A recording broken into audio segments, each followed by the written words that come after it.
Nagkitang muli sa pulong ng gabinete sina Pangulong Noynoy Aquino at Vice President Jejomar Binay.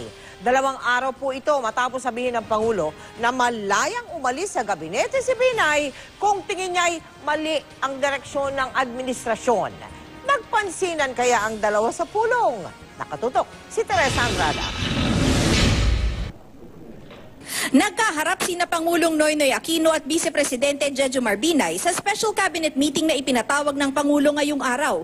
Gusto kasing malaman ni Aquino ang update sa mga proyekto sa ilalim ng Yolanda Rehabilitation and Recovery Plan. Si Binay ang chairman ng HUDC o Housing and Urban Development Coordinating Council at kasama siya sa magbibigay ng update. Habang inaantay ang Pangulo, nakangiting nag-ikot si Binay para batiin ang mga kasamahan sa gabinete.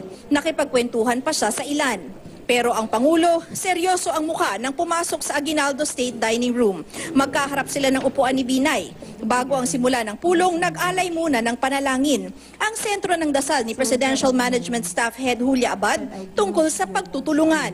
As we tackle a humbling endeavor, which we recognize cannot be achieved by one individual alone, but rather by one team moving together in the same direction.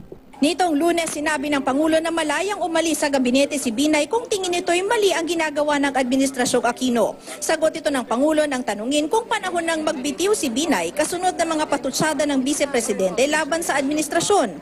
Pero sa isang pahayag, giit ni Binay na mataas ang respeto niya sa Pangulo at nananatili siyang team player sa gabinete. Bukod kay Binay, nagpresenta rin kanina ng update sina Presidential Advisor on Rehabilitation and Recovery Secretary Panfilo Lacson at iba pang ahensya ng pamahalaan na nakatutok sa rehabilitasyon ng mga nasalanta ng Super Typhoon. Sa isang text message, sinabi ni Presidential Spokesman Edwin Lacerda na nakafocus sa Yolanda efforts ang cabinet meeting kanina. Teresa Andrada, nakatutok, 24 oras.